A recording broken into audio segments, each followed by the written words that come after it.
لیکن ہم 2 بھی لکھ سکتے ہیں، اس میں کوئی مسئلہ نہیں ہوتا۔ اگر ہم اوور آل باڈی پیراگراف کا اسٹرکچر دیکھیں تو اس کی first line topic sentence, second line support 1، then details and examples, then another sentence which supports the topic sentence،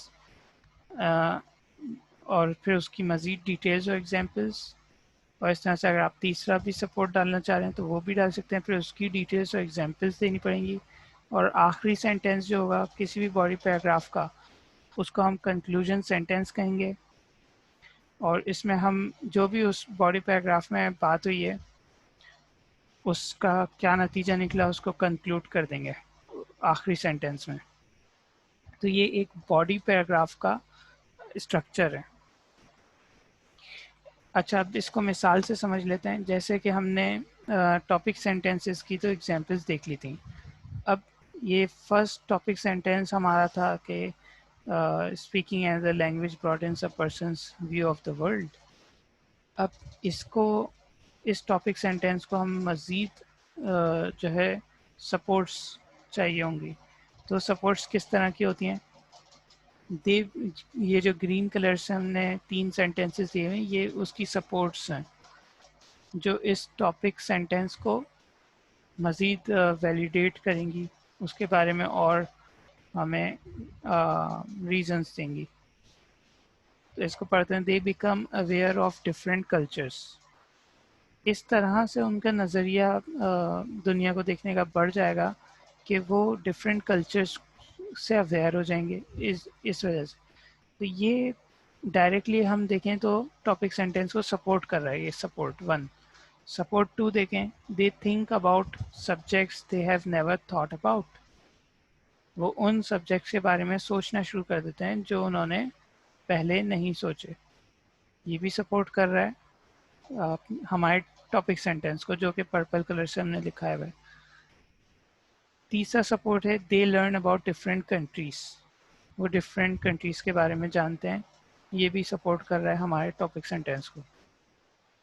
تو یہ مثال ہے کہ کس طرح سے جو سپورٹس ہیں وہ ویلیڈیٹ کرتی ہیں، وہ سپورٹ کرتی ہیں ٹاپک سینٹینس کو۔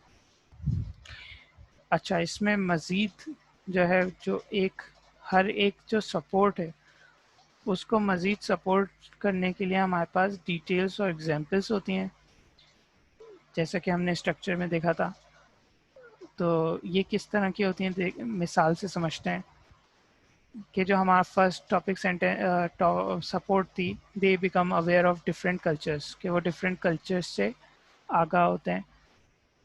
اس کی مثال یہ ہو سکتی ہے کہ many people never leave their home towns, بہت سارے لوگ اپنا ہوم ٹاؤنس چھوڑ کے ہی نہیں جاتے۔ تو جو لوگ نئی زبان سیکھیں گے ان کو ڈفرینٹ کلچر سے وہ آگاہ ہوں گے، اور چونکہ مثال دی ہے انہوں نے کہ بہت سارے لوگ جو ہے وہ ڈفرینٹ کلچر سے اویئر نہیں ہوتے کیونکہ وہ اپنا ہوم ٹاؤن ہی چھوڑ کے نہیں جاتے۔ سیکنڈ ایگزامپل یا ڈیٹیل میں ہم لکھ رہے ہیں کہ some people don't even have friends from different cultures. اب اس کو ہم کس طرح استعمال کر سکتے ہیں کہ جب ہم دوسری زبان سیکھیں گے تو ہم ڈفرینٹ کلچرس کے بارے میں اویئر ہوں گے، اور ڈفرینٹ کلچرس کے بارے میں جب ہم اویئر ہوں گے تو ہم پھر ہمارا جو فرینڈ سرکل ہے وہ بھی ڈائیورس ہو جائے گا، اور ہم دوسرے کلچرس کے لوگوں سے بھی دوستیاں کریں گے۔ تو یہ جو ہے وہ مزید جو ہے وہ اس طرح یہ جو ہے ڈیٹیلز اور ایگزامپلس ہم دیتے ہیں۔ آخر میں باڈی پیراگرافس کے اندر ہمیں ان چیزوں کا خیال رکھنا ہے۔ پہلی ہے unity, all related to topic sentence, جو بھی کسی پیراگراف میں ہم بات کر رہے ہیں وہ سب جو ہے وہ ٹاپک سینٹینس سے ریلیٹڈ ہونی چاہیے۔ ٹاپک سینٹینس اگر ہے جاب اپرچونیٹیز کے بارے میں تو ہم اس پورے پیراگراف کے اندر جاب اپرچونیٹیز کے حوالے سے ہی بات کریں گے۔ دوسرا کوہیرنس ہونی چاہیے، یعنی کہ جب آپ ایک سینٹینس سے دوسرے سینٹینس میں جائیں تو اسموتھلی جانے چاہیے ہمیں۔ اس کے لیے ہم ٹرانزیشن ورڈس یوز کر سکتے ہیں، مثال کے طور پہ however, although, consequently, but. اس سے جو ہے اس فلو جو ہے ایک سینٹینس سے دوسرے سینٹینس میں جانے کا وہ اسموتھ ہو جاتا ہے. اور ہم سائنونیمس کا استعمال کر سکتے ہیں، یعنی کہ ایک ورڈ اگر ہم نے ایک دفعہ استعمال کیا ہے تو ہم اس کا سائنونیم استعمال کر سکتے ہیں دوسری دفعہ. اور ہم اگر ایک سینٹینس استعمال کر رہے ہیں تو ہم اس کو دوبارہ سے ری اسٹیٹ بھی کر سکتے ہیں دوسرے ورڈس میں. تو ان دو چیزوں کا خیال رکھنا ہے کہ ایک یونٹی، دوسرا کوہرنس. تو اس ویڈیو میں ہم نے دیکھا باڈی پیراگرافس کس طرح لکھنا ہے،